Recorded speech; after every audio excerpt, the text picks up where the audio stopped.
Welcome to మన TV. Adoni MLA Parthasarathi ఎన్నికల ముందు నమ్మించి ఇప్పుడు మోసం చేయడం దారుణమని ఎంహెచ్పీఎస్ రాష్ట్ర కార్యదర్శి నూర్ అహ్మద్ అన్నారు. ఆదోని మాజీ ఎమ్మెల్యే సాయి ప్రసాద్ రెడ్డి హయాంలో జరిగిన అక్రమాలకు ఆదోని ఎమ్మెల్యే పార్థసారథి వత్తాసు పలుకుతున్నారు. గతంలో అవినీతి చేసిన అధికారులను వెనకేసుకొస్తున్న ఎమ్మెల్యే సిగ్గుచేటన్నారు. తాను మోడీ శిష్యుడని తాను పిలిస్తే కేంద్ర మంత్రి రాజ్నాథ్ సింగ్, బీజేపీ జాతీయ అధ్యక్షుడు జేపీ నడ్డా ఎన్నికల ఆదోనికి వచ్చారని, తన మాట కేంద్రంలో చెల్లుబాటవుతుందని నమ్మవలికిన పార్థసారథి తీరా ఎమ్మెల్యేగా గెలిచాగా చేతులెత్తేసి అక్రమ బైపాస్ అలైన్మెంట్ ను తాను మార్చలేనని, గత ఎమ్మెల్యే సాయి ప్రసాద్ రెడ్డిని ఆయన అక్రమాలకు సహకరించిన అవినీతి అధికారులను వదిలేయాలని చెప్పడంతో ఆదోని నియోజకవర్గం ప్రజలందరూ అవాక్కయ్యారు. ఆంధ్రప్రదేశ్ రాష్ట్ర ముఖ్యమంత్రి నారా చంద్రబాబు నాయుడు, మాజీ ముఖ్యమంత్రి జగన్మోహన్ రెడ్డి హయాంలో అక్రమాలకు పాల్పడిన అధికారులను చట్టపరంగా కఠినంగా శిక్షిస్తామని ప్రకటించగా, అందుకు భిన్నంగా ఆదోని ఎమ్మెల్యే పార్థసారథి అవినీతి అధికారులను వెనకేసుకొచ్చే కార్యక్రమం చేపట్టడం సిగ్గుచేటు. ఇప్పటికైనా ఎమ్మెల్యే పార్థసారథి గత ఎమ్మెల్యే హయాంలో జరిగిన అక్రమాలపై విచారణలు జరిపించి బాధితులకు న్యాయం చేసే విధంగా, నిందితులను జైలుకు పంపించే విధంగా కఠినంగా వ్యవహరించాలని విజ్ఞప్తి చేశారు. ఆదోని ప్రజలకు నమస్కారం, అస్సలాము అలైకుం. ఈరోజు మైనారిటీ హక్కుల పరిరక్షణ సమితి తరఫున ఈ యొక్క ప్రెస్ మీట్ పెట్టడం జరిగింది. ఎందుకంటే ఆదోనిలో నేషనల్ హైవే కమ్ బైపాస్ ఈ యొక్క అక్రమ అలైన్మెంటు, తప్పుడు రిపోర్ట్లతో అధికారులు ప్రభుత్వాన్ని తప్పుదో పట్టించి ఎన్నో వందల మంది పేద మధ్యతరగతి వర్గాల ఉసురు పోసుకుంటున్న ఈ అక్రమ లేఅవుట్, అక్రమ రోడ్డు మరి ఆదోని ప్రజలకు అవసరమని ప్రశ్నిస్తున్నాం. ఇందులో అత్యంత బాధాకరమైన విషయం ఏమంటే, మరి బాధితులు ఒకటి కాదు, ఇద్దరు ఎమ్మెల్యేల చేతిలో మోసపోయినారు. ముఖ్యంగా చూసుకుంటే గతంలో ఆర్టీఓగా పనిచేసిన రామకృష్ణ రెడ్డి హయాంలో ఈ యొక్క ప్రతిపాదిత అక్రమ అలైన్మెంట్ రోడ్లో ఒక్క లేఅవుట్ కూడా లేదని ఆయన తప్పుడు రిపోర్ట్ ఇచ్చినట్టు బాధితుల ద్వారా తెలుసుకున్నాం. మరి తర్వాత వచ్చిన అభిషేక్ శర్మ గారు న్యాయంగా నేను చేయగలిగింది ఏం లేదు, మీకు జరిగేది అన్యాయమే, కానీ దీన్ని నేను మార్చలేనని చెప్పి ఆయన నైజాగా చెప్పినాడు. తర్వాత వచ్చిన ఐఏఎస్ శివనారాయణ శర్మ గారు కూడా ఆయన కూడా చేయగలిగింది లేదు, ఎందుకంటే అధికారుల చేతిలో అంత పెద్ద పవర్స్ ఏమి ఉండవు. మరి ఇది రాజకీయ శక్తులు మాత్రం మార్చగలవు. ఇది తెలిసి గత ఎలక్షన్కి ముందు సాయి ప్రసాద్ రెడ్డి గారి కుట్రపూరితంగా ఈ యొక్క బైపాస్ వేశారని చెప్పి ఒక ఆవేదనతో బాధితులంతా ఐక్యమై చాలా వరకు పోరాడుతున్నారు.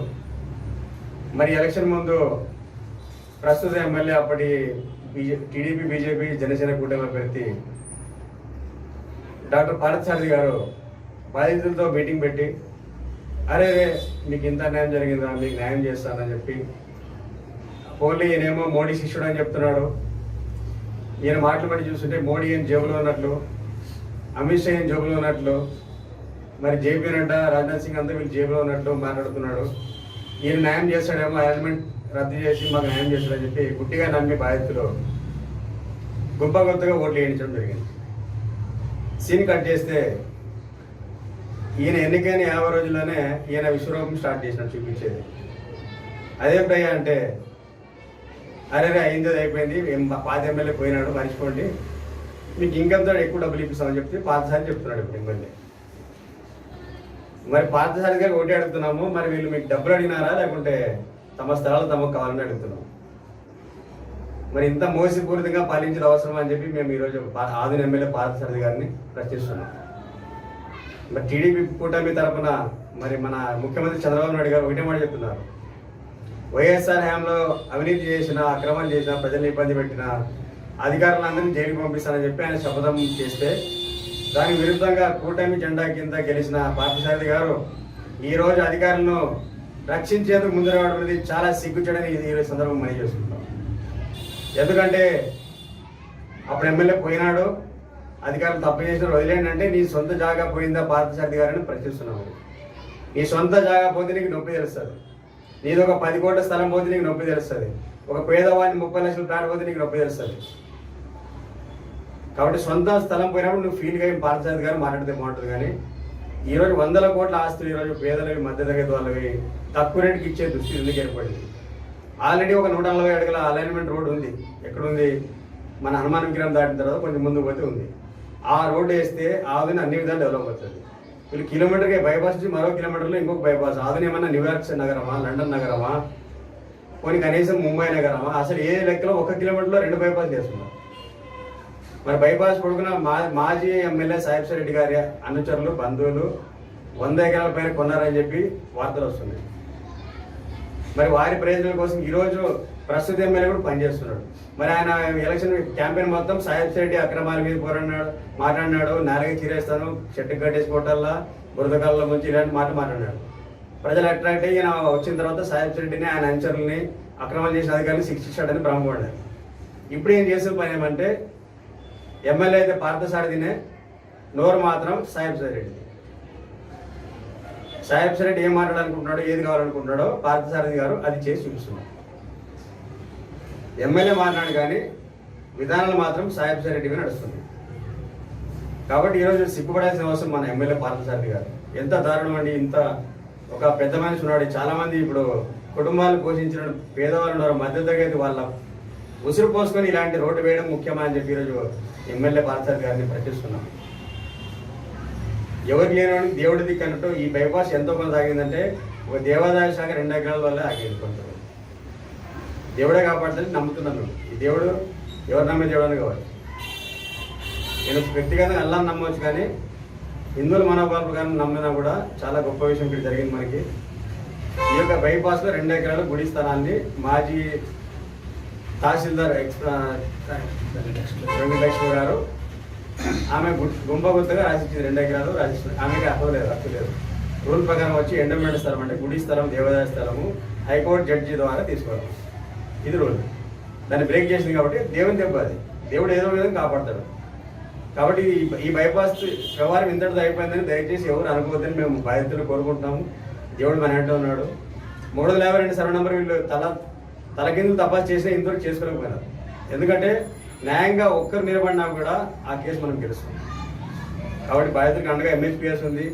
మా అధ్యక్షుడు పార్వతి గారికి ఈ విషయం తెలియజేస్తాం, చంద్రబాబు నాయుడు గారికి తెలిసాము.